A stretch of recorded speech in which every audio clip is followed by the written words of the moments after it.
नमस्कार। आप सभी दर्शकों का ज्योतिष सरोवर में हार्दिक स्वागत है। आज हम चर्चा करेंगे मिथुन राशि के वार्षिक राशिफल के बारे में कि यह पूरा वर्ष 2022 मिथुन राशि के जातकों के लिए कैसे रहने वाला है, क्या फल प्राप्त होंगे और क्या सावधानियां रखनी है। और वीडियो के अंत में मैं मिथुन राशि के व्यक्तियों की 2 टिप भी दूंगा कि उन्हें किन बातों का विशेष ध्यान रखना है। इसके अलावा हमेशा की तरह हमारे आज के भी इस कार्यक्रम में एक दर्शक के प्रश्न का उत्तर दिया जाएगा। और एक और बात मैं आप लोगों से साझा करना चाहता हूं कि हमने एक नया चैनल प्रारंभ किया है एस्ट्रोलॉजर डॉक्टर रवि राय के नाम से, जिसमें जो लोग ज्योतिष सीखने के इच्छुक हैं, जो ज्योतिष को बिल्कुल स्टार्टिंग से सीखना चाहते हैं, ग्रह के बारे में, राशि के बारे में, तो वहाँ हम इन विषयों पर चर्चा करते हैं और वहाँ भी हम दर्शकों के प्रश्न का उत्तर देते हैं। यदि आपके मन में भी कोई सवाल है तो आप हमारे उस चैनल पर भी आके डिस्कस कर सकते हैं, वहाँ भी आपके प्रश्नों का उत्तर दिया जाएगा और यहाँ तो दिया ही जाता है।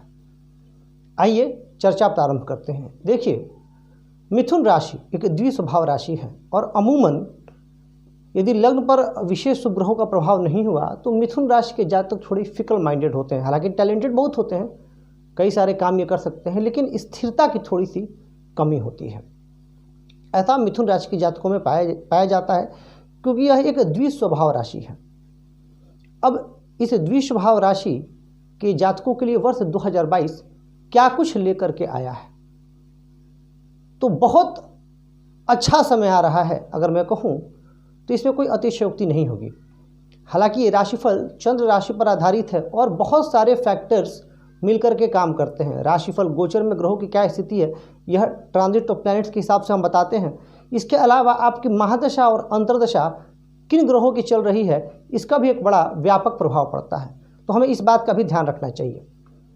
तो देखिए, वर्ष के प्रारंभ के शुरू के 4 महीने हो सकता है कि आपके लिए थोड़े कठिन सिद्ध हों, लेकिन उससे घबराना बिल्कुल भी नहीं है, क्योंकि उसके बाद बहुत कुछ बेहतर आपके साथ होने वाला है। देखिए, वर्ष के प्रारंभ में यदि मैं बात करूं तो मिथुन राशि के जो स्वामी होते हैं वो बुध होते हैं और बुध की स्थिति बनी हुई है अष्टम भाव में, यानी आपके जो लग्नेश हैं वो अष्टम भाव में है। इस वजह से, और अष्टम भाव थोड़ा सा कष्ट का भाव है, तकलीफ़ों को दर्शाता है, तो इस वजह से शुरू में आपको थोड़ी सी झुंझलाहट, तकलीफ, क्योंकि अभी आप व्यय से भी बहुत ज़्यादा परेशान हैं, क्योंकि राहु का गोचर व्यय भाव में चल रहा है। तो शुरू के ये 3-4 महीने आपको बहुत ज़्यादा धैर्य रखना है। लेकिन इसके बाद 12 अप्रैल को राहु प्रवेश करेंगे आपके लाभ भाव में, जो कि राहु के लिए एक बहुत अच्छा स्थान है। लाभ भाव में अमूमन राहु बहुत अच्छा फल देते हैं। और गुरु प्रवेश करेंगे 13 अप्रैल को मीन राशि में। मीन राशि जो कि उनकी स्वराशि है और आपकी कुंडली से वो दशम भाव में जाती है। आपकी राशि से मीन राशि दशम भाव में आती है और दशम भाव दर्शाता है कर्म को। वहाँ पर स्वराशिस्थ हो रही है, बहुत बड़ी बात है। और आप लोग, जो लोग भी मेहनत कर रहे हैं और आप लोगों को लग रहा होगा कि अभी तक हमारे कार्य को मान्यता नहीं मिली है, अभी तक हम सफल क्यों नहीं हो रहे हैं, यह जो क्यों है, यह जो मन में संशय है, मन में जो संदेह है, वह अब दूर होता हुआ दिखाई दे रहा है। दुख के बादल छटते हुए दिखाई दे रहे हैं। आशा की नई किरण उगती हुई नजर आ रही है आप लोगों के लिए, और यह बहुत ही श्रेष्ठ समय आप लोगों के लिए साबित होने वाला है। वर्ष के प्रारंभ में जहां मंगल 6ठे भाव में है, तो शत्रु आपका नुकसान नहीं कर पाएंगे, अपितु आप अपने शत्रुओं पर विजय प्राप्त करेंगे। हाँ, परेशान करने का प्रयत्न अवश्य करेंगे, लेकिन उससे आपको घबराना नहीं है। इस पूरे दशा काल में आपको भौतिक सुखों की प्राप्ति होगी, खासकर अप्रैल के बाद। आपको मान सम्मान की प्राप्ति होगी। जो लोग पदोन्नति चाहते हैं उन्हें पदोन्नति की भी प्राप्ति होगी। शनि का भी प्रवेश होगा 29 अप्रैल को कुंभ राशि में, और जब भाग्येश खुद भाग्य भाव में आ जाएंगे तो देखिए, भाग्य भाव में स्वराशिस्थ शनि, दशम भाव में स्वराशिस्थ गुरु और एकादश भाव में राहु, यानी आपको तीनों तरीकों से लाभ मिलता हुआ दिखाई दे रहा है। तो एक बेहतर स्थिति यहाँ पर बनती हुई नजर आ रही है। अगर मैं बात करूं संतान सुख की। तो संतान, जो लोग निसंतान हैं उन्हें संतान प्राप्ति की भी संभावना है। साथ ही एक बात मैं यहाँ पे कहूँगा कि अभी मिथुन राशि के कुछ जातक अपने संतान की स्वास्थ्य से संबंधित परेशानियों से जूझ रहे होंगे और कुछ लोग अपने संतान की उग्र स्वभाव की वजह से भी परेशान होंगे।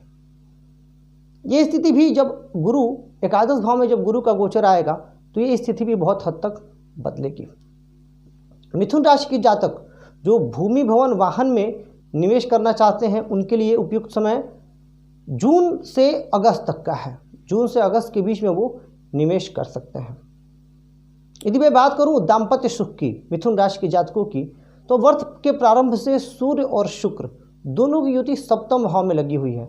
अब शुक्र जहां प्रेम, आकर्षण, ऐश्वर्य बढ़ाने वाले ग्रह हैं, वही सूर्य धनु राशि में वहां स्थित होकर के थोड़ा सा परेशानी दे सकते हैं। फिर भी स्थिति बहुत हद तक बिगड़ेगी नहीं।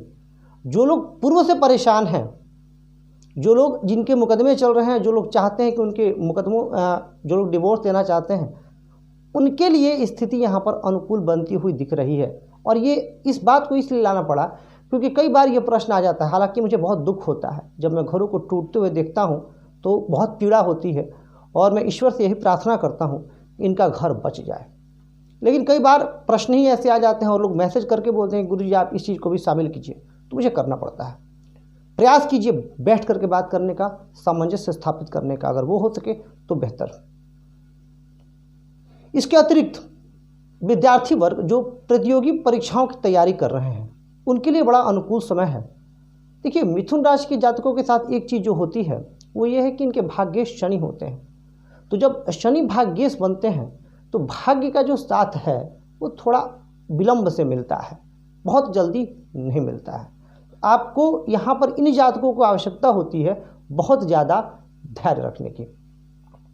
अब एक दर्शक के प्रश्न को ले लेते हैं, इसके बाद कुछ बातें और कुछ चर्चाएं और। दर्शक का नाम है दिलीप जी और इन्होंने पूछा है कि इनका वृषभ लग्न है और वृषभ लग्न में शनि अष्टम भाव में है, तो क्या ये नीलम धारण कर सकते हैं? देखिए वृषभ लग्न है, शनि स्वामी होते हैं नवम भाव के और दशम भाव के। नवम भाव जहाँ धर्म और भाग्य का भाव बनता है, वहीं दशम भाव कर्म का भाव बनता है और दोनों के अधिपति शनि हैं। अब शनि यहाँ अष्टम भाव में आते हैं तो जाहिर सी बात है नवमेश का अष्टम आना और किसी भी ग्रह का अपनी राशि से द्वादश जाना यह शुभ स्थिति नहीं है। परंतु हम सभी की एक आदत होनी चाहिए, जैसा कि मेरा जो नज़रिया है आप लोग ही बताइएगा इसके बारे में कि आप कैसा सोचते हैं। मेरा नज़रिया है कि हमें हर चीज़ में कुछ पॉजिटिव ढूंढना चाहिए। अगर कुछ निगेटिव है तो उसमें से भी हम कुछ पॉजिटिव ढूंढें और मैंने ढूंढा आपके लिए। अष्टम में शनि निसंदेह आपके भाग्य वृद्धि में बाधक हो सकते हैं, इस बात से मैं इनकार नहीं कर रहा। परेशान भी होंगे आप, लेकिन अष्टम भाव कुछ और चीज़ों को दर्शाता है। अष्टम भाव रिसर्च का भाव है, गुण विद्याओं का भाव है। वहाँ बैठकर शनि आपको दीर्घ आयु दे रहे हैं। और जो सबसे अच्छी बात यहाँ मुझे शनि की लगी, यहाँ से शनि की तृतीय दृष्टि दशम भाव पे जा रही है जो कि उनकी मूल त्रिकोण राशि है। यानी आपका कर्म भाव बहुत ताकतवर हो रहा है। आपका जन्म हुआ है अपने कर्म से अपने भाग्य को बदलने के लिए। जी हाँ, जन्म कुंडली में यह भी होता है कि कौन सा व्यक्ति भाग्य को मानने वाला होगा और कौन सा व्यक्ति कर्म को मानने वाला होगा। आप आंख बंद करके जी तोड़ मेहनत में जुट जाइए, क्योंकि आपके साथ एक बात तय है, अगर कोई व्यक्ति 5 घंटा में कोई चीज़ हासिल कर रहा है तो आप 10 घंटे में हासिल करेंगे, लेकिन करेंगे जरूर।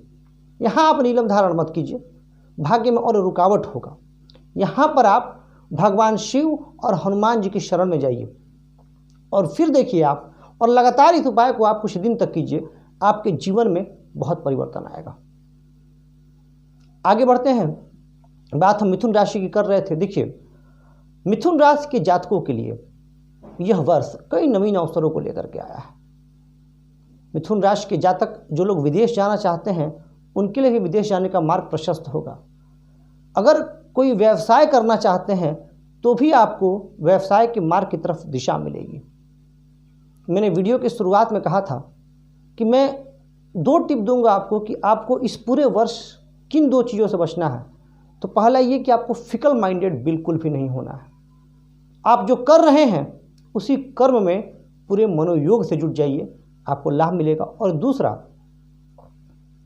आपको अति आत्मविश्वास से बचना है। ओवर कॉन्फिडेंस आपको बिल्कुल भी नहीं आने देना है। जहां ओवर कॉन्फिडेंस आया वहां चीज़ें आपके लिए परेशानी का सबब बन सकती हैं। इस पूरे वर्ष में देख रहा हूं कि कुछ मिथुन राशि के जातक त्वचा संबंधी विकार से ग्रस्त हो सकते हैं, और पूर्व में जिनको त्वचा संबंधित परेशानियां हैं उनकी यह परेशानी मुझे बढ़ती हुई नजर आ रही है। तो इसके लिए आपको क्या करना है, आपको अधिक लाभ के लिए और परेशानी को कम करने के लिए जो मिथुन राशि का आराध्य देव है गणेश जी, आप उनकी शरण में जाइए, आपको बहुत लाभ मिलेगा। गणेश जी का मंत्र कीजिए, गणेश चालीसा कीजिए, जो आप कर सके, पर नियमित रूप से आप उसको करें। और आपके कर्म और भाग्य के स्वामी शनि हैं, माफ कीजिएगा, आपके कर्म के स्वामी गुरु हैं और भाग्य के स्वामी शनि हैं। तो आप शनिदेव को का भी पूजा कीजिए, भगवान महावीर की पूजा कीजिए, हनुमान जी की पूजा कीजिए, आपको बहुत बेहतर अवसर प्राप्त होंगे और आप अपने जीवन में तरक्की करेंगे। तो प्रिय दर्शकों, आशा करता हूं कि आपको यह वीडियो पसंद आ रहा है, और इसी तरह चैनल को लाइक करें, सब्सक्राइब करें, शेयर करें, और यूं ही अपना प्यार और स्नेह बनाए रखें। आज के लिए बस इतना ही। धन्यवाद।